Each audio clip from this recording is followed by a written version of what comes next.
आज supreme court ने वाज़ेह कहा है कि इस्लामाबाद हाई कोर्ट कल इस केस के ऊपर फैसला करे और 2 बजे आप जो है यहां पर तशरीफ ले आएं। आर्गूमेंट्स के दरमियान सारी बातें रखी गई कि 120 दिन के अंदर ये कंप्लेंट फाइल होनी थी, जो कि नहीं हुई। जुरिसडिक्शन का मामला उठाया गया कि ये एडिशनल सेशन जज साहब के पास डायरेक्टली नहीं फाइल की जा सकती थी, इसका प्रोसेस था कि मजिस्ट्रेट के पास जाती। और साथ में ये भी बताया गया कि अनऑथराइज पर्सन के जरिए ये फाइल की गई है, सेक्रेटरी इख्तियार ही नहीं रखते। और उसके साथ साथ दीगर एतराज़ात भी यहां पर रखे गए। कोर्ट मुकम्मल तौर पर कन्विंस नजर आई। कोर्ट ने जो रिमार्क्स दिए वो सबके सामने हैं।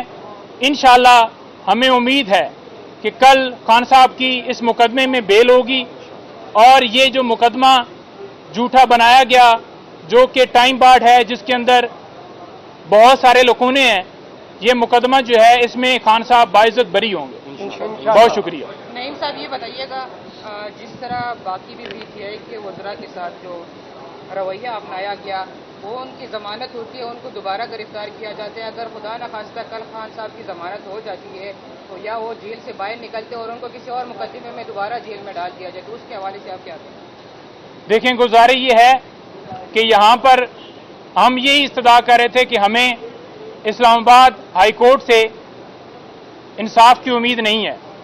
यानी कि ये पटिशन जो फाइल की गई उसमें ये इस्तदा की गई कि हमारे तमाम केसेस या लाहौर हाई कोर्ट में ट्रांसफ़र कर दिए जाएं या फिर पेशावर भेज दिए जाएं, क्योंकि जितनी दफ़ा हमने हाई कोर्ट से रजू किया, चाहे टेरिन वाइट वाला केस हो, चाहे 9 मई के ऊपर गिरफ्तारी हो, चाहे तोशाखाना का केस हो, मेंटेनेबिलिटी का क्वेश्चन हो या दीगर दरखास्तें हों, हमें यहाँ से इंसाफ की उम्मीद नहीं है और हमारे केस सारे के सारे ट्रांसफ़र किए जाएं।